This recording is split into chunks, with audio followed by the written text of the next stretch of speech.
When I was younger, I lived with my father and his mother. I was the only child, a girl at that, and my father was very protective of me. My grandmother, on the other hand, hated me. At first, she would just yell at me and shove me around when my dad was at work. It escalated quickly after he started working longer hours to make ends meet. I rarely saw my father at that point. For 4 years, she did things to me I can't even bring myself to really think about, not enough to write it. For those 4 years, I prayed and prayed for release. I prayed and wished for her to die. To God, to whoever would listen. My dad would have probably believed me if I'd had the chance to talk to him, but she'd made me feel as though I were an abomination over the years that I couldn't bear it anymore. After she killed my kitten and made me bury it at the age of 13, I attempted suicide by hanging myself inside my closet. Apparently, I didn't know what the fuck I was doing, and the bar in the closet that I tied myself to fell on my head and knocked me the fuck out. I pulled myself up and headed to sneak into the bathroom without the monster cunt to catch me and give me another beating. As I left my bedroom, I caught a whiff of something very fucking rancid, like vomit, burning flesh, and blood mixed together, warm.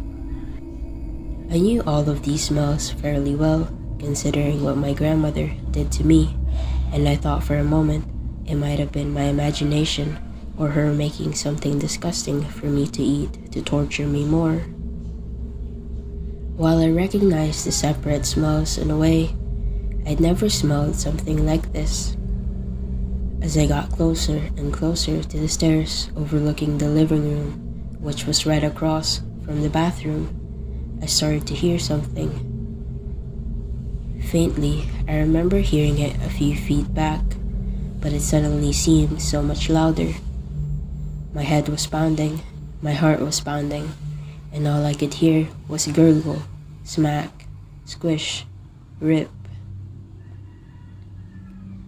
The mere idea of peeking over the stairs and into the living room was suddenly so profoundly frightening that I almost just went back into my bedroom. But strangely enough, it was amazingly easy to just do it anyway.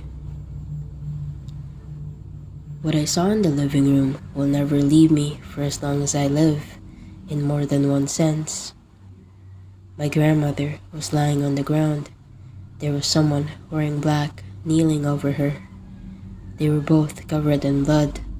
The person's head was moving rhythmically over its hands, which held what I realized was some organ in her body. The person didn't look up, and I was scared silent. There was so much blood. So much blood. The sound of gnawing and smacking mouth, the snapping of her organs as they were ripped from my grandmother's body, what was left of it, the brutally grotesque sight of her chest cavity having been torn open, of her body being consumed little by little, filled me with terror I had never known before. I didn't know what to do. It ate her body, slowly, seemingly to enjoy every bite it took. Its body swaying and moving so unnaturally that I couldn't even think it was human. I couldn't stop watching. I couldn't run away. The sheer terror of it choked the scream I would have let out. It stopped. I stopped. It looked up at me after what seemed an eternity, releasing the contents of its mouth. Gory pieces and blood, some brown at that point, covered most of its face. What I could see of the face, it seemed to be male, very pale in patches. Where eyes were supposed to be were black pits that seemed to be dilate, expand and retract. He had no lips, but his mouth twitched like some kind of hologram going in and out, slowly smiling. the smile expanding beyond normal human ability. I vomited and fainted. I woke up. My father was home, worrying over me. My grandmother's body was gone, along with all of the blood. "Where's Grandma? Where is she?" I kept asking him until I had to stop from the look in his eyes. He told me her heart was bad and she was in heaven now.